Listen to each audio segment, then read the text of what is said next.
ჩვენი პირველი სტუმარი გახლავთ ანალიტიკოსი დავით ზარდიაშვილი. ბატონ დავით, დიდი მადლობა რომ მონახეთ დრო და მოგზანდით და რა თემა მინდა შემოგთავაზოთ დღეს აი ეს იარაღის მიწოდება არ მიწოდების საკითხი უკრაინისთვის.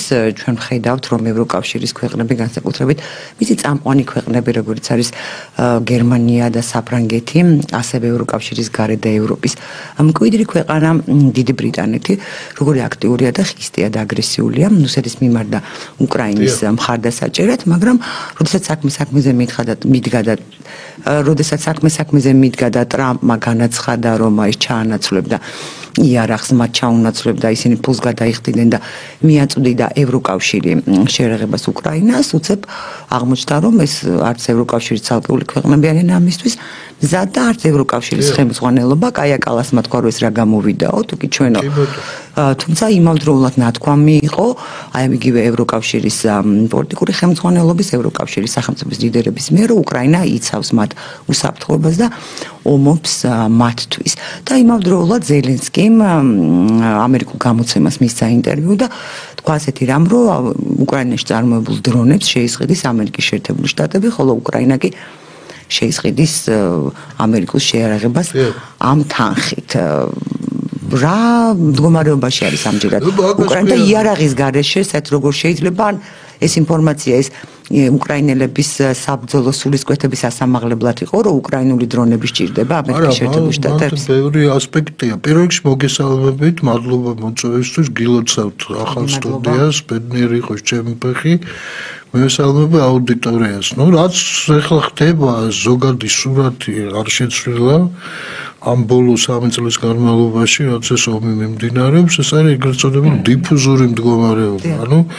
მდგომარეობა, სადაც ესე იგი რაღაცა ლოგიკის დაჭერაა, რომ ეს კი რატო ხდება ეს, რაც ხდება, არის ძალიან რთული.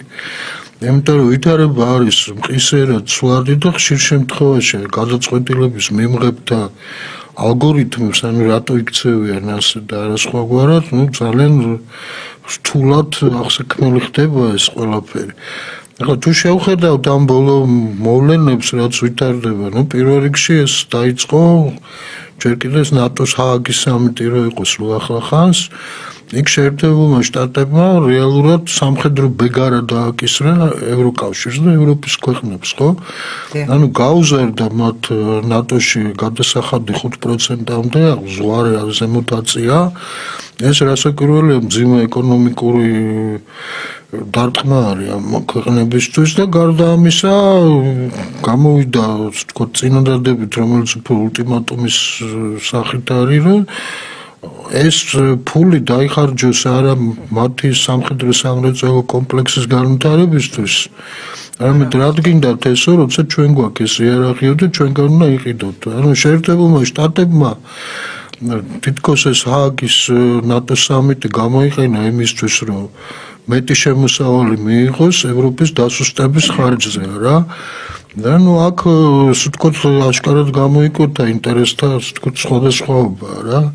ამ ჩრდილო-ატლანტიკურ ერთობაში, ამ ატლანტიკურ კავშირში, რომელიც თითქოს მაშინვე ეთქვა თუ არის ევროკავშირის. არა, ვერ თქოს უარი, იმიტომ რომ ესე იგი თუ შეხედავთ ამ ჩრდილო-ატლანტიკურ ალიანსს რა, ეს არის ერთი სამხედრო ბლოკი, სადაც ლომის წილი უდიდესი როლი აქვს შეერთებულ შტატებს. მთელი ვთქვათ სამხედრო პოტენციალი, რაც ნატოს გააჩნია, სადღაც 70-80% შეერთებული შტატების არმიაა, მისი შეიარაღება, მისი სტრატეგია, მისი დაზროვა, მისი ლოჯისტიკა და შემდეგ რა მთლიანობაში ეს არის შეერთებული შტატების გარშემო შეკრული ალიანსია რა. და ბუნებრივია ვარს ვერ იტყოდნენ, იმიტომ რომ ალტერნატივა ამისი არის რა, რომ მაშინ ევროპამ თავისი უსაფრთხოების სისტემა უნდა შექმნას ნატოს ალტერნატივა შეერთებული შტატების გარეშე. ამისთვის რასაკვირველია, მას მოუწევს გაცილებით მეტი გადაიხადოს გაცილებით მეტი. ვიდრე ტრამპი თხოვს. ამიტომ ეს დათანხმდა ამ სამხედრო ბეგარას. შემდეგ ტრამპმა გააგრძელა ეს თავისი პოლიტიკა ამ უკრაინის საკითხში, რომელიც ერთგვარ უკვე ცინიკური ხასიათის არის, რა, 50-დღიანი ვადა ეს არის ულტიმატუმი კი უწოდეს ამას, მაგრამ 50-დღიანი ულტიმატუმი ისტორიაში არავის არ ახსოვს და შეუძლებელია, ხო? ულტიმატუმის ვადა როგორც ესე არის 24 საათი, ყველაზე დიდი რაც მე გამიგია, ვთქვათ, ისტორიული შემთხვევების გახსენებას თუ დავიწყებთ, შეიძლება იყოს 72 საათი. მაგრამ ეხლა როცა 50 დღეზეა საუბარი, ეს რაც ნიშნავს? ეს ნიშნავს, რომ რუსეთს აქვს 50 დღის სრული კარტ ბლანში, რაც შეუძლია იმას გააკეთებს. ხო და შემდეგ რა იქნება, ეგეც არავინ არ იცის და პლუს კიდე ესე კი აქ არის, ესე კი ცინიკური დამოკიდებულება ევროპის მიმართ, რომ შეერთებული შტატები იარაღის მიწოდებაზე უარს არ ამბობს, მაგრამ ამ იარაღში ფული უნდა გადაიხადოს ევროკავშირის სახელმწიფოებმა, ევროპელებმა. ნუ ბუნებრივია ახლა ევროპელებს მოუწევთ ქამრების უფრო მეტად შემოჭერა კიდე. ბატონო დავით, რატომ არ უნდა გადაიხადოს ევროპამ ფული? თქვენ ბრძანეთ, რომ ლომის წილი უსაფრთხოებაში ევროპის უდევს ამერიკის შეერთებულ შტატებს. უფასოდ უნდა დაიცვას? ხო, ეს ესეთი საკითხი გახლავთ რა, ეს უკვე მივდივართ იქამდე, როცა ეს ლიბერალურ დემოკრატიული პარადიგმა უსაფრთხოებისა, ეს რაც ჩამოყალიბდა რა, ჯერ კიდევ ცივი ომის დროს ეს ჩრდილოატლანტიკური ალიანსი როცა შეიქმნა, ეს ატლანტიკური კავშირია რა, ეს არის საზღვაო სახელმწიფოთა გარშემო შექმნილი ძლავრი სამხედრო პოლიტიკური ბლოკია რა, შეერთებული შტატები ასრულებენ მთავარ როლს. თავის დროზე ეს ბრიტანეთის იმპერია იყო, რომელიც შემდეგ გადაინაცვლა ოკეანის გაღმა და ის არის ახლა მთავარი მოთამაშე ამ შემთხვევაში და ბუნებრივია ეს ლიბერალურ დემოკრატიული პარადიგმა გულისხმობდა ამას, ხო? რასაც ხოჭერს უპირისპირდება რეალ პოლიტიკის სკოლა. აი ჯონ მირშაიმერი ყველაზე უფრო თვალსაჩინო წარმომადგენელი ამ რეალ პოლიტიკის სკოლისა თანამედროვეობაში. და რას გულისხმობს ეს? გულისხმობს, რომ ესე კი უსაფრთხოების სისტემა უნდა ემყარებოდეს დემოკრატიის, ლიბერალური დემოკრატიის პრიმატს და რატო? იმიტომ რომ ლიბერალური დემოკრატიები თურმე ერთმანეთში არ ომობენ და იმისათვის, რომ მსოფლიოში მშვიდობა იქნეს უზრუნველყოფილი, ოფიციალური პოზიცია არის ამ პარადიგმის მიმდევართან, რა, როგორც თეორიული, ისე პრაქტიკული. აუცილებელია, რომ ეს ლიბერალური დემოკრატიის ექსპანსია მოხდეს, ანუ გავრცელება მთელ მსოფლიოში. და განსაკუთრებით ეს პოზიცია გახდა, ასე მანამდე ცივი ომის დროს ეს რასაკვირველია უფრო თავდაცვითი ალიანსმა ხოლმე და თან ამავდროულად არ გულისხმობენ აქ საერთაშორისო სამართალს, თუ რატომ ამასაც ავხსნით. აუცილებელია, რომ დემოკრატიის ექსპანსია, ლიბერალური დემოკრატიის ექსპანსია მოხდეს მთელ მსოფლიოში. ანუ ეს უკვე ესე კი თავდაცვითი ალიანსიდან ეს ბლოკი გარდაიქმნა შეტევით ალიანსად. იძლევა დემოკრატიისთვის. ხო, ნუ დაახლოებით ეს არის, მაგრამ აქ რასაკვირველია ეს პირდაპირ სამხედრო ძალა არ გამოიყენება, ხო, გამოიყენება უფრო ბილი ძალა შედა. უსეიდი და ასე შემდეგ რა. ანუ ხდება რა. თუმცა რა ბილი ძალა იყო სირიაში ბოლოს რაც მოხდა. ხო, ესე კი ეს არის ბილი ძალა იმ თვალსაზრისით, რომ სამხედრო ინტერვენცია ხდება მხოლოდ უკიდურეს შემთხვევაში. მაგალითად, როგორც ეს მოხდა იუგოსლავიაში, ერაყში, შემდეგ არაბულ ლიბიაში და ასე.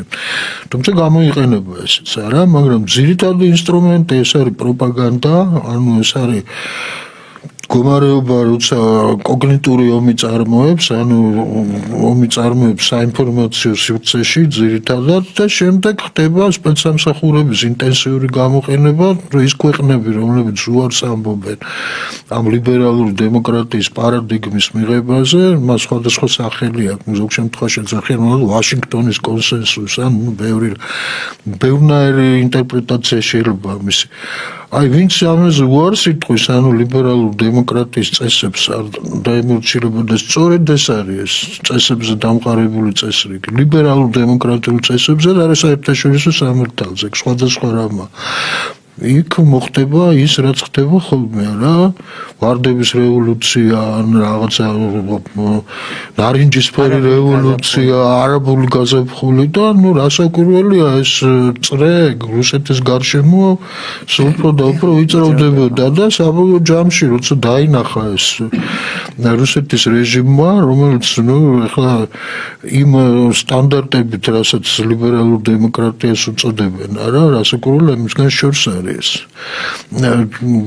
პროჰიბრიდულ რეჟიმს მიეკუთვნება დასავლური კრიტერიუმებით ასეთი ეს კრიტერიუმებიც მათივე შექმნილია ხო დასავლეთში შექმნილი ერთი არავის არ დაუსაბუთებია და ეს ძალიან რთული დასასაბუთებელიც არის რომ ლიბერალური დემოკრატია უფრო სამართლიანია ვიდრე მაგალითად დიდი ფრანგული რევოლუციის მოხდენამდე იყო მაგალითად ის სისტემები ის ზეგარდმო სამართალზე დაფუძნებული მონარქიები ევროპაში განათლებული მონარქიები რაც იყო ეს ძალიან რთული დასასაბუთებელი არის ეს უფრო სამართლიანია ვიდრე ის ძალიან მარტივი ანგარიშით შეგიძლიათ ეს გამოიყვანოთ თუნდაც ეკონომიკური თვალსაზრისით რა დღეს მაგალითად წამყვან ქვეყნებში რა დაბეგრა საშუალო ადამიანისა აღწევს მისი შემოსავლის სადღაც 60-65% და ყველაზე უფრო მძიმე მდგომარეობის დროს რაც მაგალითად საფრანგეთის რევოლუციის წინ იყო ეს გახვდა 10-15% მაქსიმუმ 20 ესეც ძალიან განსაკუთრებულ შემთხვევაში წარმოიდგინეთ რა სამართლიანობაზე ამ უზარმაზარ რესურსს ეს ელიტები მოიხმარენ როგორც სურთ და თან ესე იგი გიკიჟინებენ იმას რომ აი თქვენ ახართ ჩვენი ბატონები ჩვენ ვართ თქვენი მსახურები არა დემოკრატია ხო ეს არის რომ იქ თქვათ ვინც კვარცხლბეგზეა ხელისუფლებაში ვინც ძალაუფლება ის იქ დროებით არის მხოლოდ და მხოლოდ სინამდვილეში ეს ბატონი კი არ არის არამედ მსახურია მაგრამ ეს ცინიზმია ხო რო შეხედოთ ახლა მაგალითად იგივე ამ ფონ დერ ლაიენს ან კაია კალას მის ამპარტავნებას რა და თანამედროვეულად გამოოგნებელ არაკომპეტენტურობას რა რომელიც ობსკურანტიზმის ზღვარზეა უკვე რასაც კაია კალასი ამბობს ხოლმე ეს უკვე სიბნელესთან ძალიან ახლოსაა რასაკვირველია ეს ზემოდან და ამრეზით დაყურებს ამ მასას ერთი არავითარი ლეგიტიმურობა მას არ აქვს ის ევროკავშირში წარმოადგენს 1.200.000-იან ერს ხო ესტონეთს არა მაშინ ევროპის მოსახლეობა 500 მილიონამდე და რატომ უნდა იყოს ის არავის არ აურჩევია ამ თანამდებობაზე უბრალოდ არის პოლიტიკური კონსენსუსის შედეგი კონიუნქტურის გამო იმიტომ რომ აწყობდათ ისეთი ფიგურა რომელიც ყველაზე უფრო რადიკალურად იქნებოდა რუსეთის წინააღმდეგ განწყობილი და ამ კონიუნქტურამ მოიტანა ეს არა არავითარი სამართლიანობა ამაში არ არის და გამომდინარე აქედან ესა როცა ეს ალიანსი გადაიქცა შეტევით ალიანსად ამას მოყვა მთელ მსოფლიოში რეაქცია და დაიწყო იმ წესების მსხრევა და შესაბამისად ამ წესებზე დაფუძნებული წესრიგისა რაც 90-იან წლებში გაფორმდა უკვე ეს ოფიციალურად არა მაგრამ ნახევრად ოფიციალურად და ეწოდა მას შეერთებული შტატების ჰეგემონიზმის დოქტრინა, ეგრეთ წოდებული პოლ ვულფოვიცის დოქტრინა, რაც გულისხმობს, რომ შეერთებული შტატები არის ერთადერთი სუპერსახელმწიფო, ერთადერთი ჰეგემონი მსოფლიოში, მისი მისია არის ამ ლიბერალური დემოკრატიის გავრცელება დედამიწაზე ყველგან, ყველა წერტილში, რათა უზრუნველყოფილი იქნეს წესრიგი და მშვიდობა. ეს კონცეფცია დაინგრა, დაიშალა მას შემდეგ, რაც რუსეთი გამოვიდა ამ სისტემის წინააღმდეგ სამხედრო ძალით და აქ დღის წესრიგში ესე იგი გლადგა საკითხი, რაც ჯერ კიდევ კარლ შმიტი ძალიან ცნობილი სამართლის ფილოსოფოსი და პოლიტიკის ფილოსოფოსი გერმანელი, რომელსაც მაინც და მაინც არ წყალობენ, იმიტომ რომ გერმანულ ნაციონალისტთან აქვს კავშირი, არა? რასაც ჯერ კიდევ 30-იან წლებში ამბობდა, რომ მთავარი საკითხი აქ პოლიტიკაში არის სუვერენობის საკითხი და სუვერენობის საკითხი უკავშირდება დილემას, პასუხისმგებლობის დილემას. სუვერენი არის მხოლოდ ის, ვისაც შეუძლია ზღვრული პასუხისმგებლობის აღება ზღვრულ სიტუაციაში. და თუ ეს არ შეუძლია რა, მაშინ რასაკვირველია იმის სუვერენიტეტი არის მოჩვენებითი. ეხლა ნახეთ რა ვითარება შეიქმნა ისეთი, როცა პუტინმა გააკეთა ეს, ანუ ეს სუვერენიტეტის დილემა გადაწყვიტა, ის წავიდა თითქოს მთელი მსოფლიოს წინააღმდეგ, არა, აიღო ეს ზღვრული პასუხისმგებლობა და გადადგა ნაბიჯი, როცა ეს სისტემას არ დაემორჩილა საკუთარი სისტემის გადასარჩენად. და ესეთი რამის გაკეთება აი მთელი ალიანსს არ შეუძლია. თუ ომია, მაშინ უნდა იომონა რა, ამ პასუხისმგებლობის აღება არც ერთ ქვეყანას, არც ერთ კავშირს, არც მთლიანად ალიანსს არ შეუძლია, ხო? არ შეუძლია და არც უნდა არჩევ პასუხისმგებლობას გაურბის. ეს არის ლიბერალური დემოკრატიის მთავარი სენი. ესე სანამ ზღვრული სიტუაცია დადგება, ესე იგი სანამ ომის მდგომარეობა იქნება, იქ თითქოს ყველაფერი წესრიგშია რა. მუდმივი არაფერი არ არის, ხელისუფლებათა მონაცვლეობა ხდება, იქნება ილუზია, რომ ხალხია სათავეში და ესენი მსახურები არიან, რაც რასაკვირველი არის ცინიკური ტყვილი, ძალიან ცინიკური თანაც. და ამ დროს ესე იგი როცა საჭირო ხდება პასუხისმგებლობის აღება რა, არავის არ სურს არც ერთ ელიტას დასავლურს ამის გაკეთება არ ძალუց. და აქედან გამომდინარე იქნება ეს დიფუზია, ეს არეულობა, ეს წესების ეროზია, ის გამოუგნებელი მდგომარეობა, როცა წესრიგი ინგრევა მთლიანობაში და ისადგურებს საოცარი, აი მართლა მე არ მახსოვს, ესე იგი სადღაც შეგნებული ცხოვრების საწყისებიდანვე რა 18-20 წლის რო ვიყავი ამ საერთაშორისო პოლიტიკის ინტერესდებოდი ხოლმე ხო გასაგებია საბჭოთა კავშირი იყო და ანტისაბჭოურად განწყობილი ახალგაზრდები ვიყავით უდიდესი უმრავლესობა ხო და უყურებდით ამას ყველაფერს უსმენდით ამ ხმებს რა დასავლეთიდან და დაახლოებით ვიცოდით რაც ხდება რა და ასეთი ყეყეთში და რეგვენი ხალხი რაც დღეს პოლიტიკაში დასავლეთში მე არც კი შეუძლებელია კი ბატონო ვერ წარმოვიდგენთ ესე ის გამოუგნებელი ფიგურა როგორც არის მაგალითად კაია კალასი ეს არის სამარცხის ევროპის ყველაზე დიდი სიცხეა რაც კი შეიძლება წარწყვენია და ამაზე თუ შეიძლება რეკლამის შემდეგ ვისაუბროთ ჩვენ რეკლამის გამო მცირე ხნით უნდა შევწყვეტოთ გადაცემა მალე არა შვენივრად გამოგივიდეთ მცირე ხანში რეკლამის გამო მცირე ხნით უნდა შევწყვეტოთ გადაცემა დაგველოდეთ მალე დავბრუნდებით ჩვენ ბრუნდებით ეთერში განვაგრძობთ საუბარს ჩვენ სტუმართან დავით ზარდიაშვილთან ერთად ბატონო დავით აი თქვენ ახსენეთ კაია კალასი ის წარმოადგენს თუ არ წარმოადგენს 1,200,000-იან სახელმწიფოს იყოს თუნდაც 200 მილიონიანი ევროპის არ ვიცი ხარ რა უწოდო ელიტა ევროპების რა იყო ევროკავშირის ქვეყნების საზოგადოებები იღებენ ამას ხომ რაღაც არ შემიმჩნევია ესეთი აქტიური პროტესტი ესე იგი რაღაცა შესფიგურა არის საჭირო ხანდახან მე მეპარება ეჭვი რომ შეიძლება ეს საჭირო იყოს დისკრედიტაციისთვის ევროპული ცივილიზაციის დემოკრატიის აი მღირებულებების იმიტომ რომ შეუძლებელია თუნდაც ის ვინც ის დასვა ამ ადგილას ვერ ხვდებოდეს რომ ეს დისკრედიტაცია ყველა მღირებულების რითაც იფუთებოდა ხა მე უკვე მგონია რომ იფუთებოდა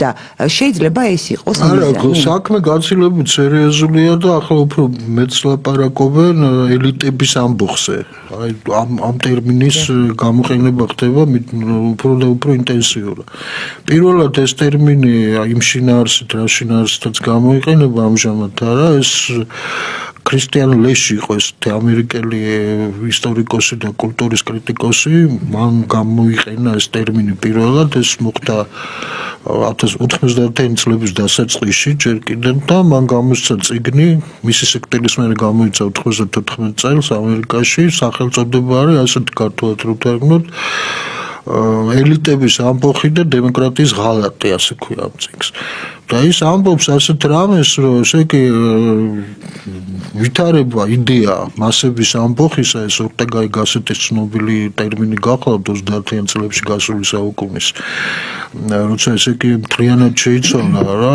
პოლიტიკური სისტემა ევროპაში და მთელ მსოფლიოში მასების ამბოხის შედეგად აი ეს ლიბერალური დემოკრატია ამაზე დგას სწორედ და ლეში ამტკიცებს რომ შემოტრიალდა ასე ვთქვათ პარადიგმა ხდება ამ მასების ამბოხიდან გამოვედით ჩვენ პოსტმოდერნის ეპოქაში ვართ და ამ დროს უკვე აქტუალური ხდება ელიტების ამბოხი აი სწორედ ამ მასების წინააღმდეგ არა ეს ახალი ელიტები მასებმა მოიყვანეს იქ სადაც მოიყვანეს ხო კვარცხლბეკზე დააყენეს ამ მასებმა რა დიდი რევოლუციების დროს და შემდეგ ბუნებრივია ლიბერალური დემოკრატია ამას იყენებს ხო თავისი ლეგიტიმურობისათვის იმიტომ რომ თქვათ ეგ ხელისუფლებათა მონაცვლეობის პრინციპია რა ხალხი მასად წყვეტს თითქოს ყველაფერს ვინ უნდა იყოს ხელისუფალი დემოკრატიის პრინციპი არის ხალხის ძალაუფლება ხალხისთვის რა თითქოს მასებისთვის კეთდება ყველაფერი მათივე კეთილდღეობისთვის და მათივე უსაფრთხოებისთვის მაგრამ სინამდვილეში ეს უკვე აღარ არის ასე იმიტომ რომ თანამედროვე ელიტები ასე ვთქვათ ნელ-ნელა გადაიქცნენ მასაზე აღმატებულ რაღაცა სექტად უფრო ჩაბეტონდნენ ამ თავიანთ კვარცხლბეკზე ზემოდან უყურებენ ამ რიგით ადამიანებს და უფრო და უფრო თვალსაჩინო ხდება მათი კულტურული და მორალური დაპირისპირება ამ მასასთან და იქამდე რომ უკვე ეს ყველაფერი იღებს ძალიან კარგი ტერმინი არის ეს კახაკაციტაძის მიერ არის პირველად გამოყენებული 2011 წელს ჯერ კიდე საქართველოს მაგალითია ბნელეთი და მასთან მებრძოლები ანუ ეს არის ელიტები ეგრეთ წოდებული ელიტები რომლებიც ბნელეთთან ბრძოლით არიან დაკავებული და ბნელეთს ეძახიან სწორედ ამ მასებს ეს კი იმათ გადმოვინაცვლოთ ბატონ დავით აი საქართველოსკენ თქვენ ძანეთ რომ ერევა თქვათ აი ეს სამხედრო ოპერაციები მაშინ როდესაც არ ჭრის პროპაგანდა ჩვენ ხედავთ რომ ნამდვილად ზემოდან უყურებს საქართველოს ხელისუფლებას და საქართველოს მოსახლეობის იმ ნაწილს რომელსაც ხმა მისცა იმ პოლიტიკურ ძალას რომელიც საქართველოს ხელისუფლებას წარმოადგენს დღეს და ეს მუქარა. ხოჭის რომ მოვდიოდი მოვისმინე ინფორმაცია გზაში რადიოში რომ ელენე ხოშტარიან თქვა ბიძინა ივანიშვილმა შეიძლება ხალხს დააკარგინოს ვიზა ლიბერალიზაციო. რავით 2008 წელს ორი რუსეთის მიერ აღიარებული ტერიტორია ავიღე და რაღაც 10 სოფელი იყო და ქვაღორღიანი მიწაო ასეთი იყო ელენე ხოშტარიას იდეოლოგია და ხა უცებ ვითომ ვიზა ლიბერალიზაცია უფრო ფასეულია ვიდრე ის რა ჩვენ დავკარგეთ და ადამიანო დაგვეღუპნენ დაკარგეს საცხოვრებელი და ტერიტორიები ჩამოეს ძალიან საინტერესო ლოგიკა რა შეიძლება აი ამ მუქარას და აი ეს ვიზა ლიბერალიზაცია ჯერ რატო ჩაითვალა რომ ვიზა ლიბერალიზაცია არის ღირებულება ვინც ამით თქვათ ემუქრება ქართული საზოგადოების იმ ნაწილს ვისაც ემუქრება და ზოგადად ალბათ ყველასაც იმიტომ რომ ეს ყველას შეეხება თუმცა შეიძლება გამოარჩიონ ვის მისცემენ ვიზებს ვის არ მისცემენ ვიზებს მაგრამ ზოგადად ყველა შეეხება რატომ დაადგინეს რომ ვიზა ლიბერალიზაცია არის ეს ისეთი რამ რის გამოც საქართველოს მოსახლეობა გასწირავს თავს და მეორე რა შეიძლება იყოს გამოყენებული როგორი მეთოდი თუ კი ამან პროპაგანდა სახით არ გაჭრა რა თქმა უნდა აქ მაინც ძალის გამოყენებაზე არის საუბარი ახლა არ მგონია რომ წავიდნენ ისეთ კონტრნაბიჯებზე რაც არის თქო სამხედრო ინტერვენცია პირდაპირ საქართველოში ეს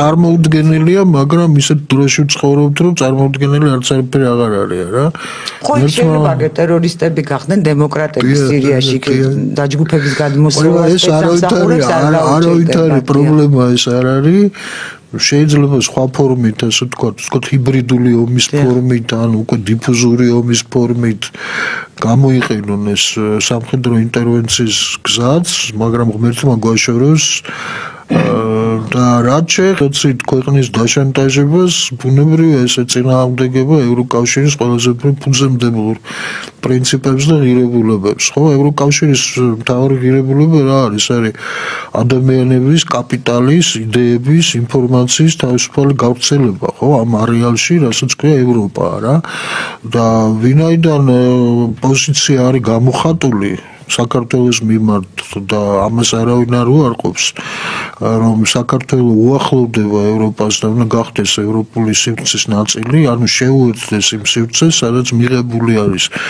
ადამიანების თავისუფალი გადაადგილება, ესე იგი ვიზების გარეშე, კაპიტალის გადაადგილება, ესე იგი იმ წესებით, რაც არის თავისუფალი ბაზარი და აგრეთვე იდეების გავრცელება, ინფორმაციის თავისუფლება, რასაკვირველია სიტყვის თავისუფლების ჩათვლით, რაც ამ სისტემებისთვის არის დამახასიათებელი, რაც ევროპულ სისტემებად იწოდება და თუ კი ისინი დაიწყებენ პოლიტიკური შანტაჟის, ასე ვთქვათ, იარაღად გამოყენებას ამის. დაიწყებული აქვს, კი, და ეს უკვე სისტემურ ხასიათს იღებს საქართველოს მიმართ, რასაკვირველია ის შემდეგ საქართველო იქნება პრეცედენტი, ხო, რომელიც გამოყენებული იქნება სხვა ქვეყნების მიმართ. სამაგალითო, რომ ასე დაიჯება ის, ვინც და ეს ნიშნავს ამ საკუთარ, ასე ვთქვათ, პრინციპებზე, რის გამოც შეიქმნა ეს გაერთიანება, ხო, ევროკავშირი. პირველ რიგში ადამიანის გადაადგილების შეზღუდვა და იარაღად გამოყენება ვიზების პოლიტიკური იარაღად, ეს რასაკვირველი არის ევროკავშირისთვის დამანგრეველი. და სწორედ ამიტომ არის, რომ ეს პოზიცია, რაც დღევანდელ ევროკავშირის ბიუროკრატიას აქვს, რა, არის აბსოლუტურად გამოუგნებელი, მთლიანად აცდენილი ევროპულ ინტერესებთან, ევროპულ ღირებულებებთან. და ეს გამოიყენება საქართველოში იმდენად არა ხელისუფლების შესაძლებლად, იმიტომ რომ თვითონაც იციან, რომ რესურსი არ არსებობს ამისი, არავითარი დახმარება, აი როგორც უკრაინას არავითარი დახმარება ვეღარ გადაარჩენს, აი ჩვენ ოპოზიციასაც ვერავითარი დახმარება დასავლეთიდან ვეღარ გადაარჩენს, იმიტომ რომ მან უკვე წააგო ის რისი წაგებაც კი შეიძლება. ანუ ულტიმატუმების ვადები რა არის მიზანი არის, ესე თქვა, ეს ამ დიფუზიის შენარჩუნება, ანუ ამ არეულობის შენარჩუნება და კიდე და უფრო მეტი ესკალაცია, ანუ არეულობის კიდე უფრო გაზრდა. და რისთვის ხდება ეს? აი ეს არის. და აქ არის აი ქრისტიან ლეშის პასუხი, ეს არის ელიტების ამბოხი. მასების წინააღმდეგ მათ აღარ დაიწყეს ეს. არა, ჩვენ არ დაუწყიათ ეს თემსოფლიოში ხდება. საქართველო არის უბრალოდ ერთ-ერთი, ასე ვთქვათ, ნიმუში იმისა, იმიტომ რომ რატო? იმიტომ რომ საქართველო არ ემორჩილება მათ, ასე ვთქვათ, ნებასა რა. წინააღმდეგობას წევს და ის არ არის გამოყენებული, ასე ვთქვათ, რესურსად იმ დაპირისპირებაში, რაც არსებობს ელიტებსა და ხალხებს შორის. ეს შეიძლება ასე ვთქვათ. და რა არის მიზანი ამისი? საბოლოო მიზანი არის სისტემის ისეთნაირად შეცვლა, რომ ეს მასები აღმოჩნდნენ თამაშგარე მდგომარეობაში და ეს მშვენივრად აქვს. კახა კაციტაძის ეს წერილი ვახსენე, ეს არის დაახლოებით ის, რაც 2011 წელს კახამ დაწერა, ეს არის ბნელებთან ბრძოლა. ეს პოზიცია უკვე კაია კალას რო შეხედოთ, ეს არის ბნელებთან მებრძოლი. ამ შემთხვევაში ეს ბნელებს განასახიერებს რუსეთი. რაც რასაკვირველი არის, ავადმყოფური ახირება არის რა. კახა ამბობდა ამ თავის სტატიაში, რომ ადამიანი როცა იტყვის, რომ უცებო ერთბაშატო, რომ მე უკვე ადამიანი კი აღარა ვარ, მე თავისუფლებისთვის მებრძოლი ვარ და ბნელებს ვებრძვი, ასეთ რამეს რო იტყვისო, ხო? ის უნდა მედიცინის ცნობილი მიმართულების სპეციალისტი უნდა გაესინჯოსო, ხო? კონსულტაცია უნდა გაიაროს, იმიტომ რომ ეს არ მოუდგენელია რა. ყოველდღიურ ურთიერთობაში ადამიანია და ის როგორც წესი არ ყოფს არა, სხვებს ესე იგი ბნელეთად და არაბნელეთად. ადამიანის უნარი არ არის, მთელი მისტერია. ადამიანიდან მოყოლებული მაგაზე რომ ამის უნარი არ არის ადამიანის. ეს ვითარებას საბოლოო ჯამში მიდის სადამდე რა. კაკისტოკრატიამდე, კაკისტოკრატია არის, კაკისტო ნიშნავს უარეს, უცუდეს ბერძნულად. კაკისტოკრატია არის არისტოკრატიის საპირისპირო, არისტო ღირსეულს ნიშნავს, საუკეთესოს, ხო? კაკისტო უცუდეს და ეს ნიშნავს დიდი ნაკლებობა.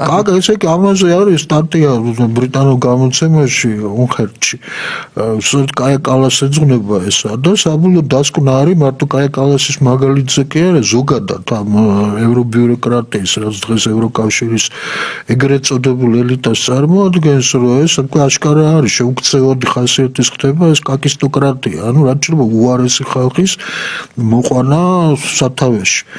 ეს სპეციალურად კეთდება, რომ სისტემა, ეს ლიბერალური დემოკრატიის სისტემა, ანუ ეს მასათა ამბოხით შექმნილი სისტემა ჩამოიწეროს და შექმნეს სულად ახალი რამ. რა იქნება ეს ახალი? სხვადასხვა მოსაზრებები არსებობს, დაწყებული იქიდან, რომ ელიტები ამზადებენ ეგრეთ წოდებულ ანთროპოლოგიურ განხეთქილებას. ეს 2018 წელს სანტა-ფეს ნახევრად დახურულ კონფერენციას გაცხადდა კიდეც, გაჟღერდა უკვე.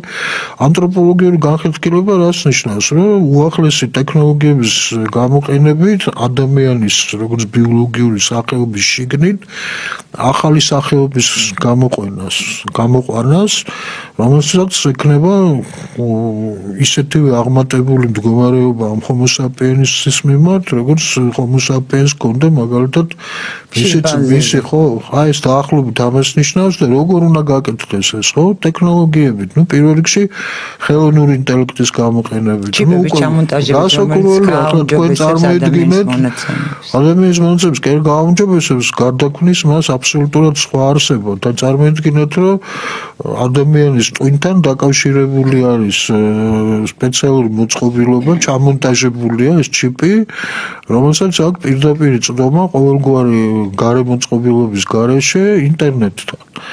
ინტერნეტში არის ხელოვნური ინტელექტი, რომელიც რეალურად ფლობს ყველა ინფორმაციას, რაც კი კაცობრიობას შეუქმნია მთელი არსებობის. და შეუძლია მოგაწოდოს ისე, როგორც არის დაპროგრამებული. ხო, თქვენ წარმოიდგინეთ, რომ ამ ახალ ტრანსჰუმანოიდს, ხო, ის კი ადამიანი აღარ არის, ტრანსჰუმანოიდია. იუვალ ნოა ჰარარი მათ უწოდებს Homo Deus.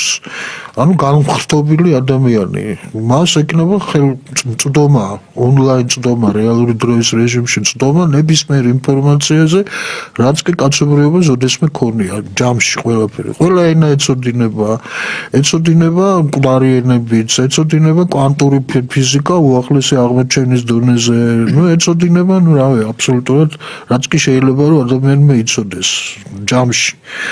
ეს ერთი გარდა ამისა აქ გამოიყენება უკვე ბიოტექნოლოგიები, იგივე გენური ინჟინერია, იგივე რობოტოტექნიკა, ჯარისკაცებიც, რეკურსორი მაგალითად ეს არის ფუტუროლოგი, რომელიც თქვა ტექნოლოგიურ პროგნოზებს აკეთებს ხოლმე ათწლეულების განვითარების თვალსაზრისით, ტექნოლოგიურ განვითარების თვალსაზრისით, ის ვარაუდობს, რომ 2045 წლისთვის კაცობრიობა გადაახავს ეგრეთ წოდებული ტექნოლოგიური სინგულარობის ზღვარს.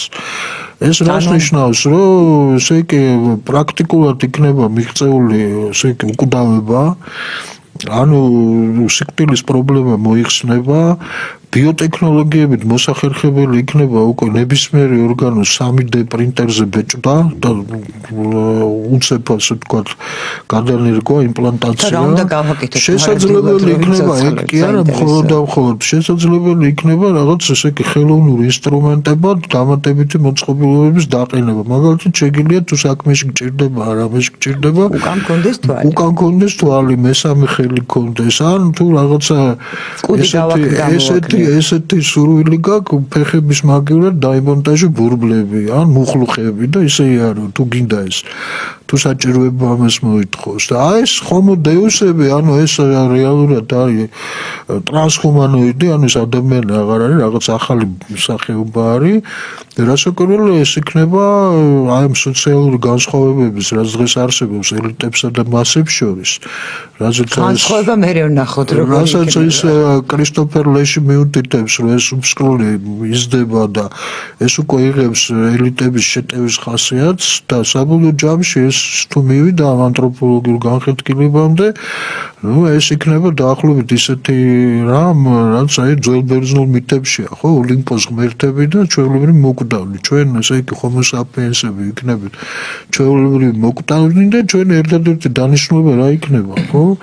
რომ სხორპლი შევწიროთ ამ ჩვენს ღმერთებსა, რა. სხორპლად შევეწიროთ ალბათ, ხო? რასაკვირველია, საბოლოო ჯამში ჩვენ თავადად შევეწიროთ სხორპლად და აი ეს არის ელიტების ამბოხის შინაარსი. რასაკვირველია, ეს არის ფანტასტიკა, ჯერჯერობით თითქოს ეს ძალიან ესე გამოიყურება. ფანტასტიკა იყო ერთ დროს ინტერნეტი, ანუ ჯადოსნური კი ბატონო, ეს უკვე გამოიყურება როგორც რაღაც ძალიან საშინელი ანტიუტოპია, მაგრამ ამისი საფრთხე არსებობს. და გარდა ტექნოლოგიური განხეთქილების არსებობს უამრავი სხვა გზა, როცა მედიტებმა თავიანთი მდგომარეობა გაიმყარონ და უკვე აღარ იყვნენ მასაზე დამოკიდებული და მასებს აღარ დაეხტნენ, არამედ უკვე იზოლირდნენ ამ მასებისგან და უზრუნველყონ თავიანთი ეს პრივილეგირებული მდგომარეობა სხვა საშუალებებით, არა? ერთ-ერთი გზა ამისი მიღწევის არის სწორედ კორპოროკრატია, რასაც უწოდებენ, არა? და რასაც ღიად საუბრობს მაგალითად დავოსის ფორუმი უკვე დიდი ხანია ამაზე საუბრობს იგივე შვაბი ახლა იუელ ნოახ ჰარარი და ბევრი მათი მიმდევარი ბლუმსტრომი არის ასეთი შვედი მეცნიერი რომელიც ამაზე ღიად წერს რომ უნდა მოხდეს ვთქვათ ამ სუვერენული სახელმწიფოების რაც ვესტფალიის ზავის მერე შეიქმნა როგორც საერთაშორისო სუბიექტი სუვერენული ძირითად ძირეული სუბიექტი ეს არის სახელმწიფო სუვერენობის მატარებელი ეს უნდა გაუქმდეს უნდა ასე ვთქვათ ჩამოიწეროს უნდა მოხდეს როგორც შვაბის ძახის რესეტ ანუ ჩამოწერა განულება სისტემის და კორპოროკრატია ანუ დიდმა მსხვილმა კორპორაციებმა რომლებსაც უფრო მეტი რაციონალიზმი აქვს უფრო კარგად იციან მართვა მათ უნდა აიღონ ეს პასუხისმგებლობა და ძალაუფლება მთელს მსოფლიოში დედამიწაზე. და ამბანამდე რატომ არის აუცილებელი რომ უკრაინელი ერი შეეწიროს აი ამ ეს ხო და ეს არის პროცესი, დიფუზიის პროცესი, ეს არის აი ეს ელიტების ამბოხის ნაწილი, რომ სისტემა ხოლმე ჩამოიწეროს, არა და ესე კი რა ხდება? ამით ხდება დისკრედიტაცია ყველა იმ სტრუქტურის და სისტემის, რომელიც აქამდე არსებობდა, მათ შორის ევროკავშირისაც, არა? იმიტომ რომ ეს ნელ-ნელა დეგრადირდება კაკისტოკრატიისკენ და ხდება ასევე ამ მასების როგორც კახა უწოდებდა, ისევ კაცთაძეს დავისესხების ძალიან აქტუალური ხდება ეს 2011 წლის წერილი, იმიტომ რაც მაშინ მან დაწერა საქართველოზე, ჩვენ ამას უყურებთ უკვე გლობალური მსოფლიო მასშტაბით უყურებთ ამას. და ის საუბრობდა მასების ეხუიზაციაზე. პროფესორეთ ეს არის ასე ვთქვათ სვიფტიდან მოტანილია სვიფტის გულივერის მოგზაურობაში არის მეოთხე მოგზაურობა სადაც გულივერი მოხდება ასე ვთქვათ კუნძულზე კეთილშობილი ცხენისმაგვარი არსებებით არის ეს კუნძული დასახლებული მაგრამ იქ ცხოვრობენ ეს ეხუები ანუ იახვეები იახვა საძებო სისტემა რო არის ინტერნეტის სწორედ ამას ემყარება იქიდან ნასესხები აქვს ეს რატო იმიტომ რომ ისეთი მარტივია ეს სისტემა რო ისეთი გონებას უსტებით როგორც ეს ეხუები იყვნენო იოლად გამოიყენებენ ამ სისტემასო და ეს ეხუები ვინ არიან ეს არის ყველაზე უარესი ველური ტომი რაც კი შეიძლება წარმოიდგინო ხო აბსოლუტურად გონებას უსტები საშინლად ხარბები გულივერი აღწევს იქმნის კიდეც ასეთ ხო ამას აკეთებენ ხო ამ ასე ვთქვათ ამ საინფორმაციო ტექნოლოგიებით სიხარბე საშინელი აგრესიულობით გამოირჩევიან და რასაკვირველია მათი მმართველობის ერთადერთი ფორმა არის ეს კაკისტოკრატია ანუ შეიძლება უარესის მიერ ძალაუფლების მითვისება არა და აი ეს ხდებოდა ხო რასაც აკეთებდა მაგალითად სააკაშვილის რეჟიმი საქართველოში ამ თავისი პროპაგანდით და თავისი ამ ძალადობით სწორედ ეს იყო ეხუიზაცია ანუ ადამიანებისთვის ყველაფრის საზრისის წართმევა და მათი გადაქცევა რეალურად ბრბოდ რომელსაც არავითარი დაქვემდებარებულ ინსტინქტებს და გზნობის რომელიც ახო უკვე მოკლებულია რაღაც ყოველგვარ კოგნიტო-მენტალურ თვისებებს ის უკვე აღარ არის საკუთარი თავის პატრონი მას აღარ შეუძლია აზროვნებისა და ცხოვრების წარმართვა უკვე სხვაზე არის დამოკიდებული აი როგორც ეს ეხუები და ბუნებრივია აი ესეთი მიმართება ამ ხალხებთან, მასებთან, არა, რაც აქვთ ამ ბნელებთან მებრძოლ ელიტებს, საბოლოო ჯამში მიდის იქითკენ, რომ მათი ძალაუფლება გახდეს ავტონომიური ხალხისგან. ანუ ესე კი მოხდეს ის, რომ სხვადასხვა ფორმით ერთ-ერთი მაგალითად შესაძლებლობა არის კორპორატოკრატია, მაგრამ ასევე უბრალოდ მიმავალი გეგმებიც აქვს, საერთოდ ანთროპოლოგიურ განხეთქილებამდე შეიძლება მივიდეს ეს ყველაფერი. როგორ შეიძლება რომ აი ეს თავიდან ავიცილოთ? აი სწორედ ერთადერთი გზა არის, რასაც საქართველო აკეთებს ამ შემთხვევაში, როცა არავითარ შემთხვევაში არ ნებდება ამ შანტაჟს და ამ ზეწოლას და დგას იქ, სადაც დგას და დგას ძალიან მყარად. ანუ იცავს სიმართლეს, სამართლიანობას, სამართალს და საქართველოს ხარეს არის ეს სწორედ ეს მთავარი ინსტრუმენტი საქართველოსი ამ შემთხვევაში ეს არის ჯული არის ერთიანობა სიმართლის, სამართლიანობის და სამართლის და როგორც გინდა შემოგვიტიოს ამ კაია კალასმა მას არც სიმართლია, არც სამართლიანობა და სამართალია და ამის ამის იმედად ვართ რომ ბოლო ესე კი ეს ბრძოლა სადამდე მიდის, ხო, ეს გნოსტიკური პარადიგმა არის საბოლოო ჯამში, რომ ღმერთი არსებობს თუ არ არსებობს. თუ ღმერთი არსებობს, შეუძლებელია რომ იმით გაიმარჯვოს. რა თქმა უნდა. ბატონო, ძალიან დიდი მადლობა დიდი ბოდიში, რომ კიდევ ვერ გავშალეთ თემა, მაგრამ იმედი მაქვს რომ იქნება ამის საშუალება. ჩვენი გაცემის პირველი ნაწილი დრო ამოიწურა. რეკლამის გამო მცირე ხნით უნდა დაგემშვიდობო, დაგველოდეთ, მალე დავბრუნდებით მეორე სტუმართან ერთად.